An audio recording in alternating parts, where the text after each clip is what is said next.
Reporter T V തുടങ്ങിയ സമയത്ത് നമ്മളതിൻ്റെ ഒരു ടാഗ് ലൈൻ നോക്കിയ സമയത്ത് നമ്മൾ ഫിക്സ് ചെയ്തിരുന്നത് ഫൈറ്റ് ഫോർ ജസ്റ്റിസ് ആണ്, നീതിക്ക് വേണ്ടി പോരാടുക എന്നുള്ളതാണ് റിപ്പോർട്ടർ ടി വിയുടെ ധർമ്മം. കേരളത്തിലെ മാധ്യമങ്ങൾ എത്ര ശതമാനം അത് പാലിക്കുന്നുണ്ടെന്നുള്ള കാര്യത്തിൽ എനിക്ക് സംശയമുണ്ട്. നീതിക്ക് വേണ്ടി പോരാടാൻ റിപ്പോർട്ടർ ടി വി ഇറങ്ങി തിരിച്ചിട്ട് തന്നെയാണ് ഈ സ്ഥാപനം തുടങ്ങിയിരിക്കുന്നതും. ഇത് അതിനു വേണ്ടിയിട്ട് മാത്രമേ ഈ സ്ഥാപനം മുന്നോട്ട് പോവുകയുള്ളൂ. അതുകൊണ്ടാണ് റിപ്പോർട്ടർ ടി വിക്ക് എന്താ പറയുക ഫൈറ്റ് ഫോർ ജസ്റ്റിസ് എന്ന് പറഞ്ഞ ടാഗ് ലൈൻ ഇടാൻ കാരണം.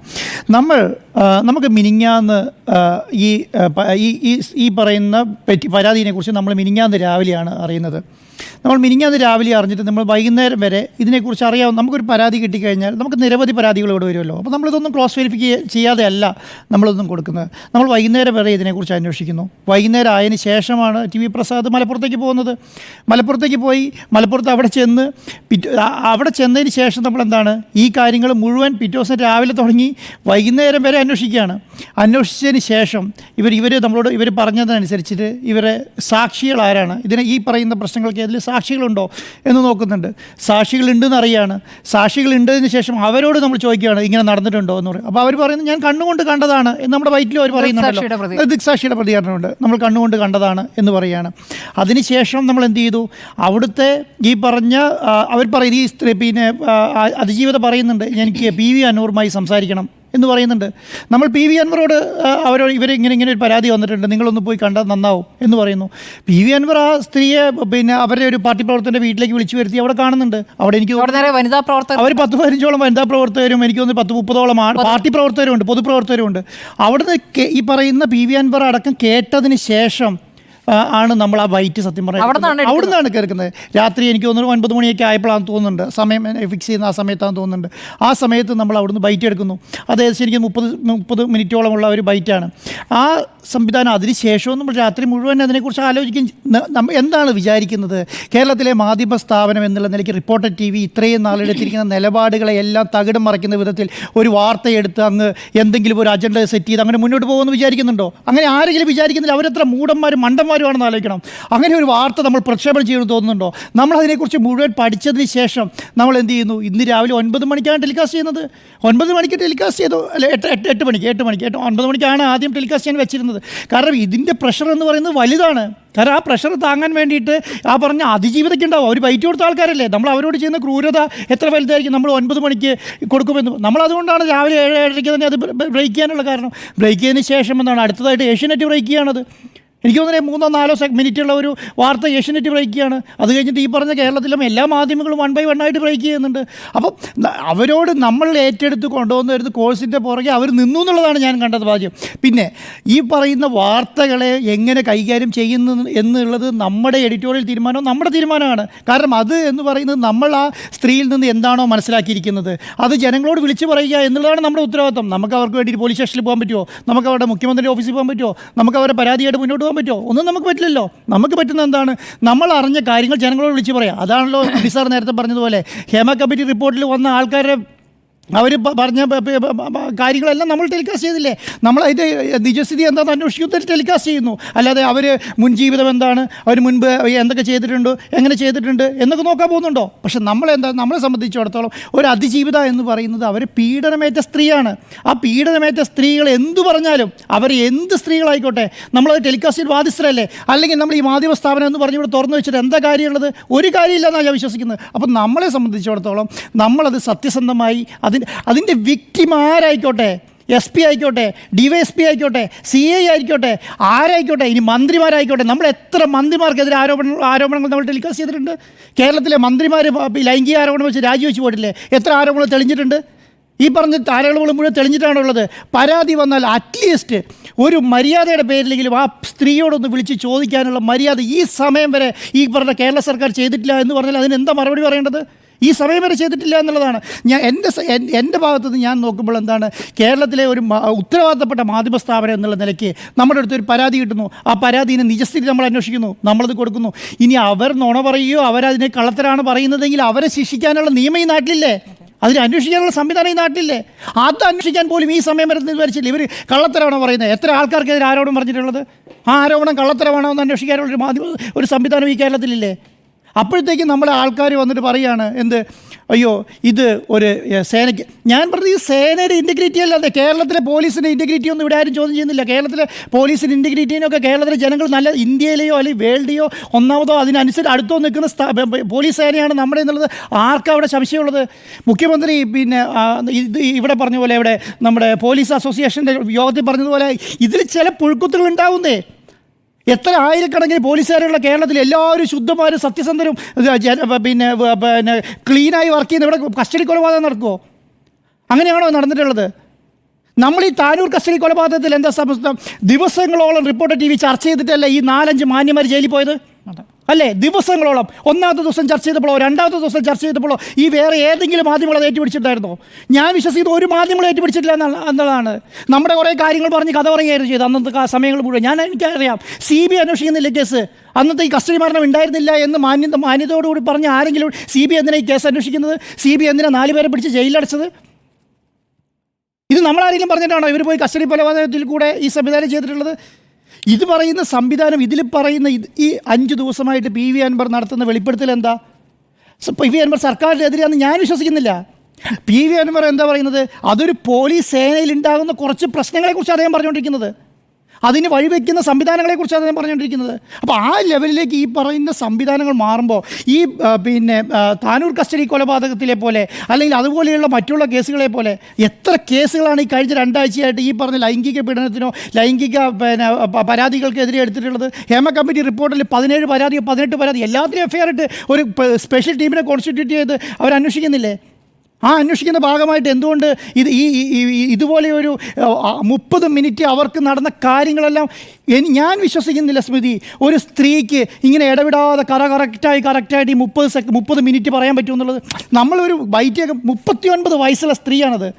39 വയസ്സുള്ള സ്ത്രീക്ക് ഈ പറഞ്ഞ പിന്നെ എന്താ 30-35 മിനിറ്റ് എന്നെ ഇങ്ങനെ ചെയ്തു, എന്നെ ഇന്നയാളാണ് ഈ ഉപദ്രവിച്ചത്, എന്നെ ഇന്ന സ്ഥലത്ത് കൊണ്ടുപോയി ഉപദ്രവിച്ചത്, എന്നെ ഓട്ടോയിൽ കയറ്റിക്കൊണ്ടാണ് പോയത്, എന്നെ ഒരു വലിയ വീട്ടിൽ കൊണ്ടുപോയി BMW കാറിലാണ് കൊണ്ടുപോയത്, എന്നെ പിന്നെ എൻ്റെ അക്കൗണ്ടിലേക്ക് പൈസ ഇട്ട് തരാമെന്ന് പറഞ്ഞു. ഇതൊക്കെ ഒരു സ്ത്രീക്ക് ഇങ്ങനെ കറക്റ്റായി പറയാൻ പറ്റുമെന്ന് ഞാൻ വിശ്വസിക്കുന്നില്ല.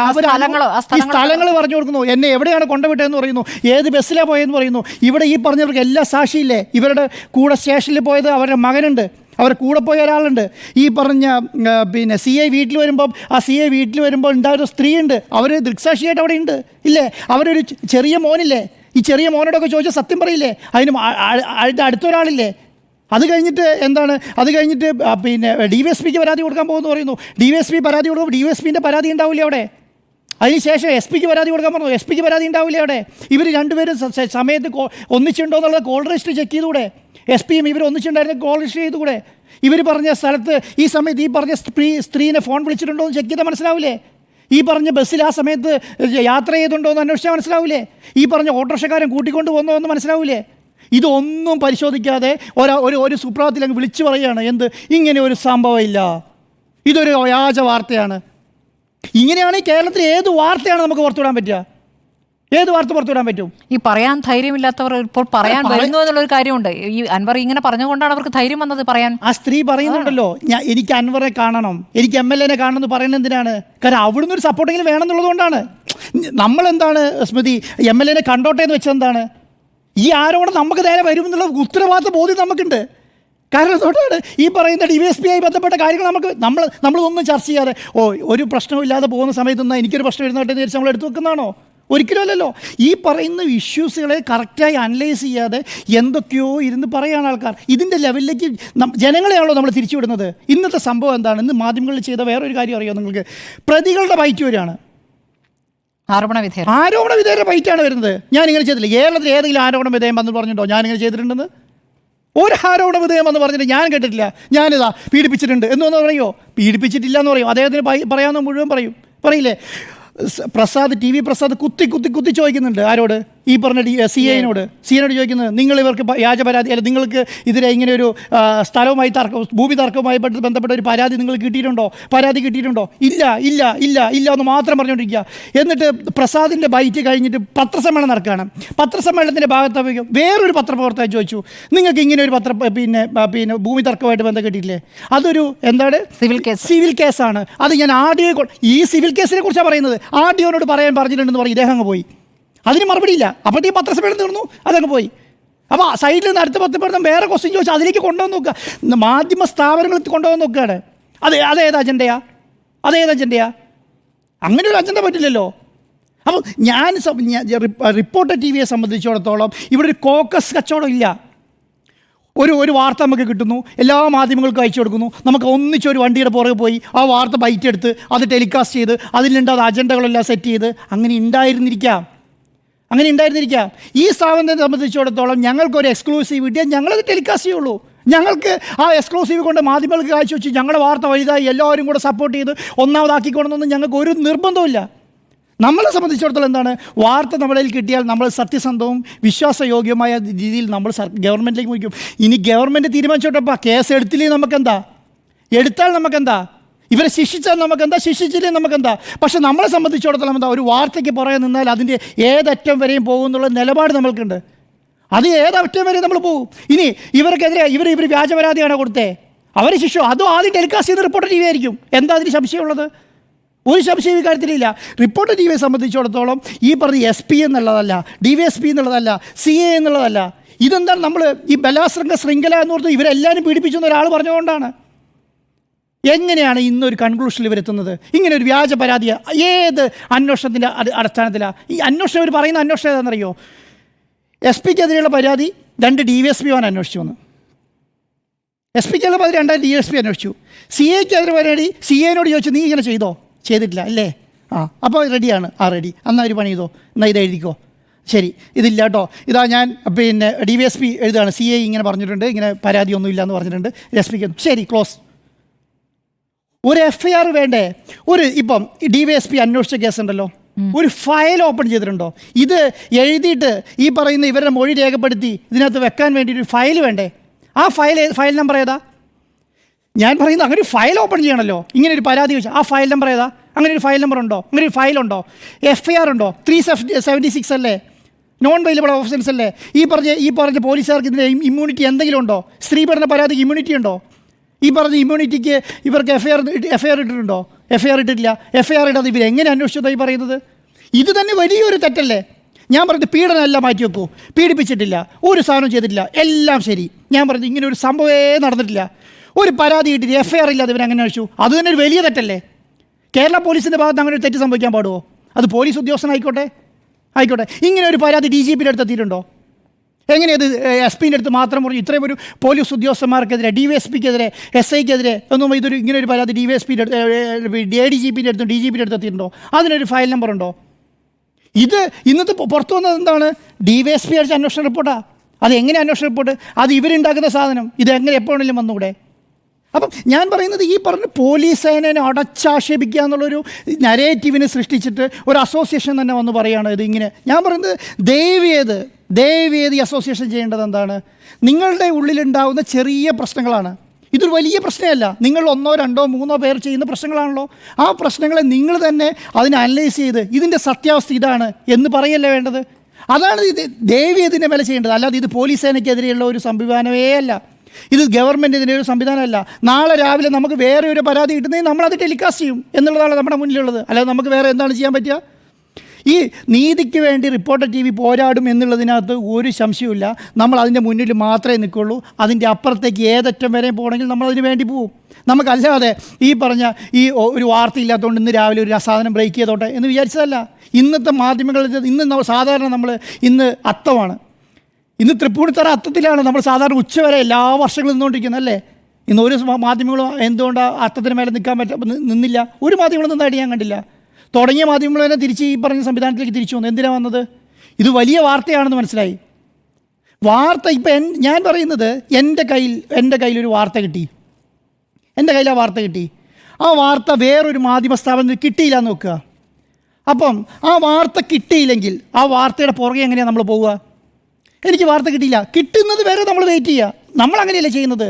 ഇപ്പോൾ വേറൊരു മെയിൻ മാധ്യമം ഒരു വാർത്ത ബ്രേക്ക് ചെയ്തു, നമ്മുടെ മുന്നിൽ ആ വാർത്തയില്ല, അത് അവിടുത്തെ ഒരു പത്രപ്രവർത്തകരായിരിക്കും ബ്രേക്ക് ചെയ്തിട്ടുണ്ടാവുക. നമുക്കത് കിട്ടുന്നത് വരെ വെയിറ്റ് ചെയ്യാൻ നമ്മളെന്താ ചെയ്യുക? അപ്പോഴത്തേക്കും ഇന്നൊരു മാധ്യമം ചെയ്താൽ അറിയാം നിങ്ങൾക്ക്, നമ്മൾ കൊടുത്ത ബൈറ്റ് അതിൻ്റെ മ്യൂസിക് കട്ട് ചെയ്ത് അതിൻ്റെ ഉള്ളിൽ നിന്ന് വീഡിയോ ഓഡിയോ മാത്രം എടുത്ത് ഇങ്ങനെ കട്ട് ചെയ്ത് കൊടുക്കുകയാണ്. അത് നമുക്ക് തന്നെ അറിയാം. അത് നമ്മുടെ പിന്നെ ഓഡിയോ ആണെന്നും അത് അവിടെ കേട്ടുകൊണ്ടിരിക്കുന്നത് അങ്ങനെയാണെന്നും നമുക്ക് തന്നെ അറിയാം. എന്നിട്ട് അത് കറക്റ്റ് വായിക്കാൻ പറ്റുന്നില്ല. എന്തിനോ അത്ര കഷ്ടപ്പെടുന്നത്? ഇത് ബ്രേക്ക് ചെയ്യട്ടേന്നേ, ഇത് ബ്രേക്ക് ചെയ്യട്ടെ. ബ്രേക്ക് ചെയ്ത് കുറച്ച് സമയം കഴിഞ്ഞിട്ട് അതിൻ്റെ സത്യാവസ്ഥ പുറത്തു വരുമല്ലോ. എന്തിനാ ഇത്ര വെപ്രാളം? റിപ്പോർട്ടർ ടി വിയെ സംബന്ധിച്ചോളം റൈറ്റിംഗ് ഉണ്ടാക്കുക എന്നുള്ളതല്ല. ഞങ്ങൾ 3-ാം സ്ഥാനത്തായിക്കോട്ടെ, 5-ാം സ്ഥാനത്തായിക്കോട്ടെ, ഇനി 9-ാം സ്ഥാനത്തായിക്കോട്ടെ, 10 മാധ്യമങ്ങളാണ് ഉള്ളത്, 10-ാം സ്ഥാനത്തായിക്കോട്ടെ, നമുക്ക് റേറ്റിംഗ് എന്നുള്ളതല്ല, ഞങ്ങൾ വാർത്ത മുന്നോട്ട് കൊണ്ടുപോവുക എന്നുള്ളതാണ്. അത് കഴിഞ്ഞിട്ട് കിട്ടുന്ന റേറ്റിംഗ് മതി. കിട്ടുന്ന റേറ്റിംഗ് മതി. ഇന്നിപ്പോൾ ഈ വാർത്ത അങ്ങനെയാണ് നമ്മൾ നിന്നിട്ടുള്ളത്. ഷിരൂരിൽ നമ്മൾ എങ്ങനെയാണ് ചെയ്തത്? ഷിരൂർ ഒരു അർജുന് വേണ്ടിയിട്ട് നമ്മൾ രാവിലെ തുടങ്ങി രാത്രി 12 മണിയും 1 മണി വരെ ജീവൻ്റെ വില വെക്കുന്നുണ്ട്. നമ്മൾ ജീവൻ്റെ വിലയ്ക്ക് വേണ്ടിയിട്ടാണ് നമ്മൾ നിന്നത്. വയനാട്ടിൽ പോയിട്ട് നമ്മൾ എന്തിനാണ് രാത്രിയും പകലും മലയ്ക്ക് മുകളിൽ ഈ പറയുന്ന 32-31 യൂണിറ്റ് രാത്രിയും പകലും കിടന്നത് എന്തിനാ? അവിടെയുള്ളത് നമ്മൾ അവിടെ പോയി ചെയ്യേണ്ട കാര്യം ചെയ്യുക. നമ്മളെ സംബന്ധിച്ചിടത്തോളം വാർത്തകൾ വിളിച്ചു പറയുക എന്നുള്ളത് മാത്രമേ ഉള്ളൂ. അത് മാത്രമേ നമ്മൾ ചെയ്യുന്നുള്ളൂ. അല്ലാതെ ഇത് ആർക്കെങ്കിലും എതിരെയാണ്, ആർക്കെങ്കിലും അജണ്ട സെറ്റ് ചെയ്ത്, നമുക്കങ്ങനെ അജണ്ടയേ ഇല്ലയെന്ന്. ഏതെങ്കിലും ഒരു സംവിധാനത്തിൽ ഇങ്ങനെ ആരെങ്കിലും തെറ്റിദ്ധരിക്കുന്നുണ്ടെങ്കിൽ അങ്ങനെ ഇല്ല. നിങ്ങൾ ശിക്ഷിക്കുന്നുണ്ടെങ്കിൽ ഉണ്ട്, ഇല്ലെങ്കിൽ ഇല്ല. പക്ഷേ ഞങ്ങൾ ചെയ്ത വാർത്തയ്ക്കുള്ള ഉത്തരവാദിത്തം ഞങ്ങൾക്കുണ്ട്. അതിൻ്റെ ഉത്തരവാദിത്തം എല്ലാ പൂർണ്ണ ഉത്തരവാദിത്തോടുകൂടിയാണ് നമ്മൾ ചെയ്തിട്ടുള്ളത്. അത് ഏറ്റെടുക്കാൻ ഈ പൊതുസമൂഹം തയ്യാറായി എന്നുള്ളതാണ് ഈ റിപ്പോർട്ടർ ടി വിയുടെ, യൂട്യൂബിൻ്റെയും ഫേസ്ബുക്കിൻ്റെ താഴെ കമൻറ്റ് നോക്കിയാൽ നമുക്ക് മനസ്സിലാകുന്നത്, അതിൻ്റെ വ്യൂവർഷിപ്പ് നോക്കിയാൽ നമുക്ക് മനസ്സിലാകുന്നത്. സ്മൃതി,